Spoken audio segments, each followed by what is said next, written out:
Yo les potes, c'est Spanox, j'espère que vous allez bien. On se retrouve aujourd'hui pour une nouvelle vidéo, concernant les footballeurs qui ont un peu de mal en ce moment avec leur nouveau club qu'ils ont rejoint cet été. On va en voir 10 ensemble, mais avant je vais vous parler un peu du concours que je vous avais teasé dans l'onglet communauté. C'est vrai que ça va faire un petit moment maintenant que j'ai dépassé les 100 000 abonnés. J'avais envie de vous remercier via un concours où je vous fais gagner pas un, pas deux, mais 3 maillots de football. Du coup je vais vous expliquer un peu les différentes conditions qu'il faudra remplir pour remporter un maillot. Premièrement, bon, je l'ai marqué, mais ça reste quand même de l'anecdote puisque forcément si vous regardez mes vidéos vous devez probablement être abonné, mais en tout cas je vérifierai à la fin du tirage au sort si vous êtes bien abonné à la chaîne. En deuxième condition, il faut follow mon compte Twitter, le lien sera dans la description puisque c'est sur Twitter que je viendrai contacter le gagnant. Je trouve ça un peu plus pratique que sur Instagram, donc n'hésitez pas à aller me follow sur mon compte Twitter. Si vous n'avez pas de compte, ça prend 2 secondes pour en créer un, franchement c'est pas long du tout. Le lien sera dans la description. Également pour la troisième condition, juste sous le lien du Twitter, il y aura le lien de mon Instagram. Il faut que vous alliez follow mon compte puis le compte de la marque avec qui je fais le concours, Ebi Soccer Sport. Et en quatrième condition, il faudra liker et commenter forcément le post Instagram qui sera normalement dans la dernière publication puisque le concours commence dès la mise en ligne de cette vidéo. Vous aurez juste à liker le post Instagram et à marquer dans les commentaires le maillot que vous voulez avec le flocage, et si c'est le maillot domicile ou extérieur que vous souhaitez, vous marquez votre choix dans les commentaires du post Instagram. J'ai noté également que le concours sera ouvert pendant une semaine puisque forcément YouTube a quand même quelques bugs et ça permettra aux abonnés qui viennent un peu plus tard sur la vidéo de pouvoir participer également. Donc je vous souhaite bonne chance à tous, n'hésitez pas à remplir les différentes conditions qui vous permettront d'accéder au maillot de votre choix. Alors les amis, j'ai quand même essayé de penser aux autres puisque forcément je vous fais gagner 3 maillots, il y aura que 3 gagnants. Je peux pas vous faire gagner 100 000 maillots, ça paraît logique, mais en tout cas j'ai réussi à vous dégoter un petit code de réduction de moins 15% sur le site de maillot. Alors je tiens à préciser que je touche absolument aucune commission sur vos commandes, c'est juste pour satisfaire les autres membres de ma communauté qui n'auront pas remporté un maillot. Donc si vous voulez un maillot et que vous avez malheureusement pas gagné lors du concours, n'hésitez pas à aller sur le lien pour utiliser ce code coupon sur votre maillot de votre choix. Bref, on est parti tout de suite avec le sujet de la vidéo, let's go.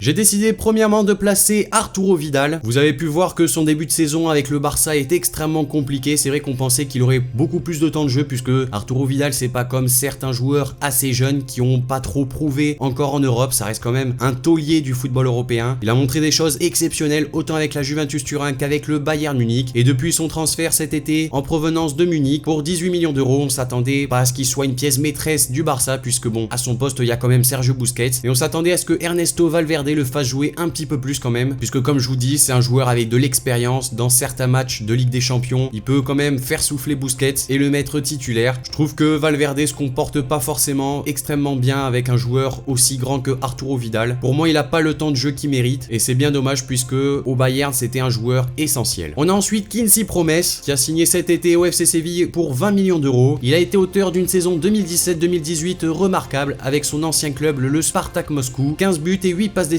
en 26 matchs, et cet été il avait été convoité par pas mal de clubs, notamment l'AS Monaco. C'est finalement le FC Séville qui aura remporté la mise en échange d'un chèque de 20 millions d'euros. Dans les tout derniers instants du mercato, il aura signé un contrat de 5 ans avec le club andalou. Malheureusement pour Quincy Promes, il est quand même victime de la concurrence d'André Silva ou encore de Wissam Ben Yedder, puisque pour l'instant il a joué que 90 minutes avec le club andalou, c'est plutôt assez peu. A l'inverse, André Silva, qui lui est une nouvelle recrue tout comme Quincy Promes, bénéficie de beaucoup plus de temps de jeu. On passe ensuite avec Samu Castillejo, le milieu offensif espagnol qui s'est révélé la saison passée sous les couleurs de Villarreal, 6 buts en 30 matchs de Liga. Il a rejoint cet été le Milan AC en échange d'un chèque de 25 millions d'euros plus l'attaquant colombien Carlos Bacca, et s'il a participé à 7 matchs de Serie A, il se contente de toutes petites apparitions. C'est vrai que Castillejo c'est un joueur que j'ai suivi pas mal de fois lorsqu'il évoluait à Villarreal, notamment les Villarreal FC Barcelone, et c'était un joueur qui faisait pas mal de mal aux grands clubs. C'est vrai qu'en signant au Milan AC, qui est une équipe qui est en totale reconstruction, je m'attendais à ce qu'il ait un rôle beaucoup plus important, mais pour le moment c'est un peu compliqué pour lui. On a ensuite un gardien, il s'agit de Bernd Leno. Après 7 ans passés au Bayer Leverkusen, le gardien international allemand a rejoint Arsenal avec à la clé un contrat longue durée jusqu'en 2023, moyennant 25 millions d'euros. Il a débarqué cet été dans la capitale anglaise pour succéder au vieillissant Petr Cech, mais il n'a pas réussi à pousser le Tchèque sur le banc des remplaçants. Bernd Leno regarde les matchs de Première Ligue depuis le banc et officie dans les cages des Gunners en Ligue Europa. Comme je vous disais, il est arrivé pour remplacer Petr Cech qui commence un peu à s'essouffler, mais malheureusement pour l'Allemand, le Tchèque n'a pas dit son dernier mot. On a ensuite Mariano Diaz qui a rejoint le Real Madrid cette saison pour 33 millions d'euros. Après une saison brillante à l'OL, 21 buts en 45 matchs toutes compétitions confondues, retour à l'envoyeur pour Mariano Diaz alors qu'il se dirigeait vers le FC Séville et au final c'est le Real Madrid qui a exercé son droit de rachat pour l'hispano-dominicain en échange de 33 millions d'euros hors bonus. Revenu plein d'espoir, il prend pour l'instant une véritable douche froide dans la capitale espagnole puisqu'il n'a joué que 5 matchs avec les merengues. Après ce qu'on peut dire, c'est pas forcément que Mariano Diaz est moins efficace, c'est carrément toute l'attaque du Real qui est franchement, on peut le dire, un peu malade. Il y a vraiment une pénurie de buts en ce moment, mais il fallait s'y attendre après le départ d'un joueur comme Cristiano Ronaldo. On a ensuite Mattia Caldara, né à Bergame, le défenseur central Caldara a fait ses gammes dans le club de sa ville, l'Atalanta, avant d'être repéré par la Juventus Turin. Le club du Piémont l'avait acheté 15 millions d'euros hors bonus à l'hiver 2018, mais ils l'ont laissé finir la saison à l'Atalanta Bergame. Il sera finalement inclus dans le deal avec Higuain au Milan AC pour rapatrier Leonardo Bonucci. Son calme olympien sur le terrain, la propreté de ses interventions défensives et son physique sont comparés à un certain Alessandro Nesta, son idole de jeunesse. Néanmoins, il reste encore du chemin à parcourir à Caldara pour se hisser au niveau de la légende du Milan AC puisqu'il n'a débuté encore aucune rencontre du championnat italien. Et comme je vous disais un peu pour Samu Castillejo, c'est un joueur qui est venu quand même apporter sa jeunesse et son potentiel au Milan AC qui est un club en reconstruction et on aurait pu penser qu'il aurait un peu plus de temps de jeu mais pour le moment c'est très compliqué pour lui. On enchaîne avec Thilo Kehrer, le jeune joueur allemand du PSG qui arrivait cet été en provenance de Schalke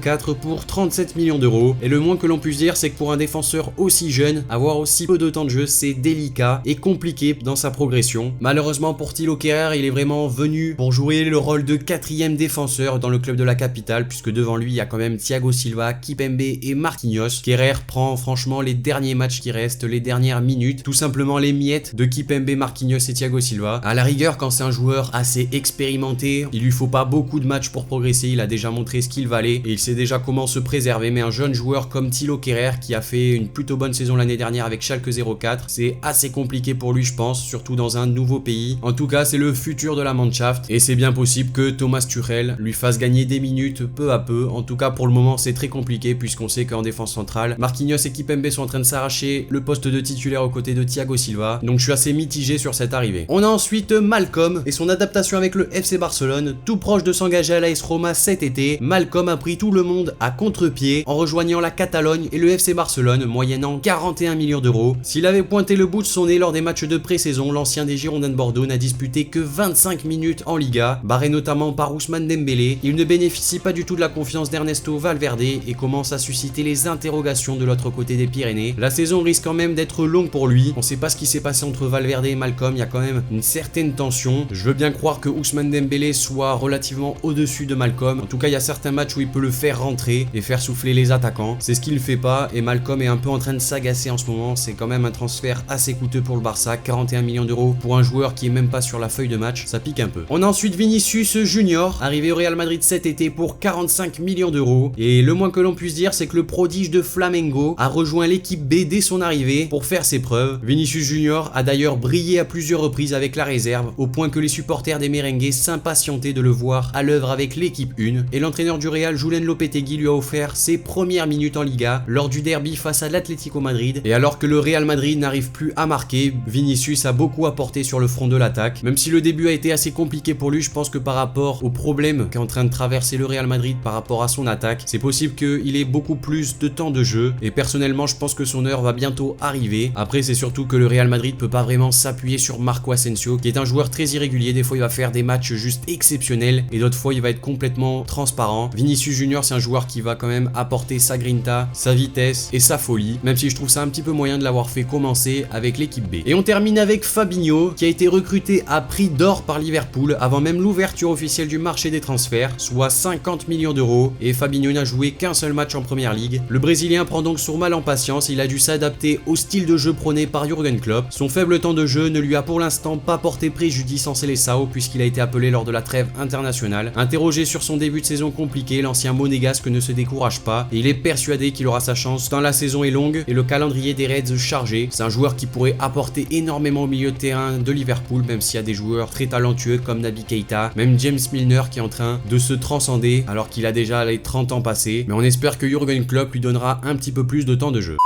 Donc voilà les amis, cette vidéo concernant les 10 footballeurs qui auraient peut-être dû rester dans leur ancien club. La vidéo est maintenant terminée, n'hésitez pas à me dire dans les commentaires ce que vous en avez pensé de cette vidéo. Également n'hésitez pas à me mettre d'autres joueurs dans ce concept dans les commentaires. Lâchez le like si la vidéo vous a plu, abonnez-vous si c'est pas déjà fait. Moi je vous dis à la prochaine pour une nouvelle vidéo, c'était Spanox. Allez salut tout le monde.